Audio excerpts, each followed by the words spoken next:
2-2.5 वर्षामध्ये जे राजकारण पाहिलं ते आपण पाहिलं होतं. पायातली चप्पल विकत घेता येते, अंगावरचा शर्ट विकत घेता येतो, हातातला मोबाईल विकत घेता येतो. पण मंत्री आणि नेते सुद्धा विकत घेतले जाऊ शकतात हे भारतीय जनता पक्षानं महाराष्ट्राला दाखवलं. आणि जेव्हा 50 खोके एकदम ओके म्हणत होते, जेव्हा कुठेतरी ईडी सीबीआय इन्कम टॅक्सनी डोळे वटारले का नेते टुनकन उडी मारून भाजपच्या मांडीवर जाऊन बसत होते, त्यावेळी हे दोन वाघ उभे राहिले. ते निष्ठेसाठी उभे राहिले, स्वाभिमानासाठी उभे राहिले, आदरणीय शरदचंद्रजी पवार साहेबांच्या बाजूने उभे राहिले. आणि म्हणून ही विधानसभेच्या निवडणुकीकडे संपूर्ण देशाचं लक्ष लागून राहिलं. आता परवा काही जणांनी मला सांगली कराडच्या सभेत विचारलं, साहेब ते सर्वे यायला लागलेत. म्हणलं कंचे सर्वे? नाही, टीव्हीवर ब्रेकिंग न्यूज सुरू झाल्या, हा सर्वे आला आणि सर्वे मध्ये लिहायला लागले महायुतीचं सरकार येणार, महायुतीचं सरकार येणार. भावांनो गंमत बघा, हा जो काही सर्वे तुम्हाला टीव्ही चॅनलवर दिसतोय, हा सर्वे करणारी एक न्यूज एजन्सी आहे, IANS नावाची, इंडो एशियन न्यूज सर्व्हिसेस नावाची लई मोठी न्यूज कंपनी आहे. ही कंपनी आधी होती अनिल अंबानींची आणि डिसेंबर महिन्यात ती खरेदी केली माननीय गौतम भाई अदानी यांनी. म्हणजे डिसेंबर 23ला कंपनी खरेदी केली अदानींनी. आणि आता मोदीजी येऊन सांगतात, ते म्हणतात एक है तो सेफ आहे. तसं नाही, देशात एकही आहे सेफ आहे, आणि ते म्हणजे गौतम भाई अदानी. आणि मग ते आता मोदीजींना खुश करायला सर्वे करत असतील तर या कुठल्याही सर्वेवर विश्वास ठेवण्यापेक्षा जर सर्वे बघायचा असेल तर आमच्या माता भगिनींचा बघा. ज्या आमच्या माता भगिनींनी दिवाळी केली ना, दिवाळी करंज्या केल्या होत्या का? खोबरं किस्ताना कळलं ना, 140 ते 280 ला गेलं. आणि शंकरपाळ्यात राहताना ते बी कळलं, तेलाचा डबा 500 ने वाढला. दाजी म्हणतो लाडक्या बहिणीला कर करंजान, बहीण म्हणते खोबरं गेलं 140 ते 180 वर.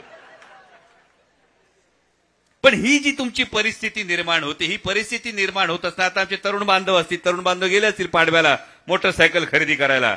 मोटरसायकल खरेदी करायला गेलं तर 50,000ची मोटरसायकल खरेदी केली तर 28% जीएसटी म्हणजे 16,000 द्यावे लागतात. म्हणजे लाडकी बहीण म्हणते बाच्यानी मोटरसायकल घेतली तर त्याला 16,000 द्यावे लागतात आणि तुम्ही आम्हाला देताना 1500 म्हणता होय. पण हा 1 लाखाची मोटरसायकल घेतली तर 28% जीएसटी 28,000 द्यावे लागतात. पण जर उद्योगपतीने हेलिकॉप्टर घेतलं तर त्याला फक्त 5% जीएसटी. आता विचार करा नेमकं सरकार कुणाचं. आणि म्हणून या माता भगिनींचा सर्वे घेणं गरजेचं आहे. आज भारतीय जनता पक्षवाले जेव्हा समोर येतील तेव्हा त्यांना जरूर विचारा की या महायुतींच्या सरकारने म्हणजे पक्ष फोडले, नेते चोरले, चिन्ह चोरलं, नावं चोरली, एवढं चोरून सरकार बनवलं. आणि या महायुतीच्या सरकारमध्ये महाराष्ट्रात दिवसाला 8 शेतकरी आत्महत्या करतायत. दिवसाला 8 शेतकरी, महिन्याला 200 शेतकरी आत्महत्या करतायत. आपण सगळी शेतकऱ्याची लेकरं आहोत. महाराष्ट्रातल्या 200 शेतकऱ्यांच्या दारात दर महिन्याला तिरडी ठेवली जाते, सरण रचलं जातंय 200 शेतकऱ्यांचं. कारण कापूस उत्पादक शेतकऱ्याच्या कापसाला भाव मिळायला लागला का हे भारतीय जनता पक्षावाले ऑस्ट्रेलियातून कापूस आयात करतात. टमाट्याला भाव मिळायला लागला का नेपाळहून टोमॅटो आयात करतात. सोयाबीनला भाव मिळायला लागला का सोयाबीन आयात करतात. आणि या शेतकऱ्याच्या ताटात माती कालवण्याचं पाप जर कोण करत असेल तर हे भारतीय जनता पक्षावाले करतात. आणि मग या सगळ्यावर जेव्हा पांघरून घालायचं असतं तेव्हा मग येऊन तुम्हाला वेगवेगळे संदेश देतात. आता उत्तर प्रदेशच्या मुख्यमंत्र्यांचे मुंबई पुण्यात होर्डिंग लागलेत मोठमोठे, बटेंगे तो कटेंगे. वाचला असेल तुम्ही. म्हणजे माननीय उत्तर प्रदेशच्या मुख्यमंत्र्यांना सांगितलं पाहिजे, अरे बाबा तुमचा निम्मा उत्तर प्रदेश पोट भरायला महाराष्ट्रात येतोय आणि तुम्ही येऊन आम्हाला शिकवताय बटेंगे तो कटेंगे. पण त्यांना हे सांगितलं पाहिजे की बटेंगे तो कटेंगे सारखं विषाचं बीज गंगा यमुनेकाठच्या भुसभुशीत मातीत उगवत असेल. हा सह्याद्रीचा काळा पाषाण आहे. इथं 18 पगड जातीच्या लोकांना घेऊन, 12 बलुतेदारांना, 16 अलुतेदारांना घेऊन माझ्या छत्रपती शिवाजी महाराजांनी स्वराज्याचं तोरण बांधलंय. आणि जेव्हा तुम्ही जाती जाती धर्मामध्ये भेद करायला सुरुवात करता तेव्हा ज्या छत्रपती शिवाजी महाराजांनी शेतकऱ्याच्या भाजीच्या देठाला सुद्धा धक्का लागू देऊ नका ही शिकवण दिली, त्या छत्रपती शिवाजी महाराजांच्या शेतकऱ्याच्या ताटात माती कालवण्याचं पाप जर भारतीय जनता पक्षवाले करत असतील तर मग आता तुतारी अशी वाजली पाहिजे का कमळाला एक बी पाकळी राहिली नाही पाहिजे, एवढी खबरदारी आपल्याला घ्यावी लागेल. म्हणजे या भागात बोलत असताना मगाशी मला मानसिंग भाऊंनी सांगितलं, जसं आमच्याकडे शिरूर लोकसभा मतदारसंघामध्ये बिबट्याचा मोठा प्रश्न आहे, इथेही बिबट्याचा मोठा प्रश्न आहे. तुम्ही बघत असाल गेली सातत्यानं आदरणीय पवार साहेबांच्या मार्गदर्शनानं, त्यांच्या आशीर्वादानं लोकसभेवर निवडून गेल्यानंतर सातत्यानं आपण बिबट्याविषयी भांडतोय. बिबट्याचा प्रश्न हा बिबट्याचं प्रजनन नियंत्रण केल्याशिवाय थांबणार नाही. म्हणजे आमच्याकडं जुन्नरमध्ये तर जुन्नर वन विभाग क्षेत्रामध्ये 700 बिबटे आहेत. म्हणजे रस्त्याने कुत्री दिसावी तसे बिबटे दिसायला लागलेत, अशी आमच्याकडे भयानक परिस्थिती आहे. आणि ही परिस्थिती असताना सातत्यानं केंद्र सरकारच्या आपण मागे लागलोय, राज्य सरकारच्या मागे लागलोय. याच्यावर 3 उपाय करत असताना केंद्र सरकारच्या आपण मागे लागलोय. बिबट प्रजनन नियंत्रण कायदा आणा. बिबट हा जरी सुरक्षित प्राणी असला, कॅटेगरी ए मधला प्राणी असला, तरी सुद्धा त्याचं प्रजनन नियंत्रणासाठी आपण सातत्यानं आवाज उठवतोय. आणि तो आवाज उठवत असताना या पुढच्या काळात सुद्धा तुमचा आवाज सुद्धा उठवण्याची जबाबदारी माझ्या खांद्यावर आहे, याची मला जाणीव राहील, हा तुम्हाला शब्द देतो. पण त्याचबरोबर महाराष्ट्र राज्याच्या बाबतीमध्ये महाराष्ट्र राज्याच्या मुख्यमंत्र्यांना आतापर्यंत 3 वेळा पत्र लिहून झालं की जिथं जिथं वन्य प्राण्यांचा हा उपद्रव आहे या ठिकाणी राज्य आपत्ती घोषित करा. ज्या पद्धतीने इथं गव्याचा उपद्रव आहे, बिबट्याचा उपद्रव आहे, त्याच पद्धतीने केरळमध्ये हत्तींचा उपद्रव आहे.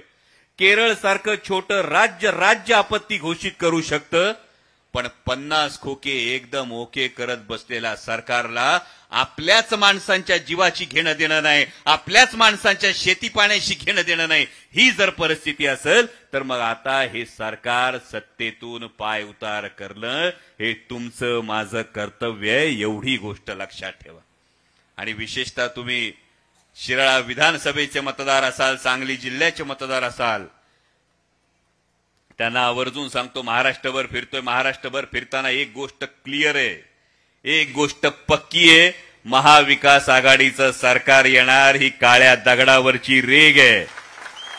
आणि ही परिस्थिती असताना जेवणाला आपण पंक्तीत बसतो. आज काय वार कुठला, बुधवार आहे ना, म्हणजे पंगत नळीची असं म्हणू, ज्यांना चालत नसेल त्यांनी पोळीची म्हणा, काय हरकत नाही आपली. पण जर नळी पाहिजे असेल तर वाढपी ओळखीचा असेल तर हळूच आपण वाढप्याला खून करतोय का नाही. पोळी पाहिजे असेल तर हळूच वाढप्याला खून करतोय, बरोबर का नाही. आता तुमची गंमत अशी आहे, वाढपी बी हक्काचा ना आतला आचारी बी हक्काचा आहे. आता ही सोय तुमचीच लय भारी झाली, कारण वाढपी सुद्धा तुमच्या हक्काचा आहे आणि जिथून सगळं बनणार आहे तो आचारी सुद्धा जर तुमच्या हक्काचा असेल तर हक्काचा वाढपी मानसिंग भाऊंच्या रूपानं कार्यसम्राट असणारा आमदार, आपल्या कर्तृत्व गाजवणारा आमदार हा विधानसभेमध्ये जाऊ द्या. कारण ही विधानसभेची निवडणूक केवळ आमदार निवडण्याची नाही, ही निवडणूक आहे ती मात्र महाराष्ट्र धर्म जपण्याची निवडणूक आहे.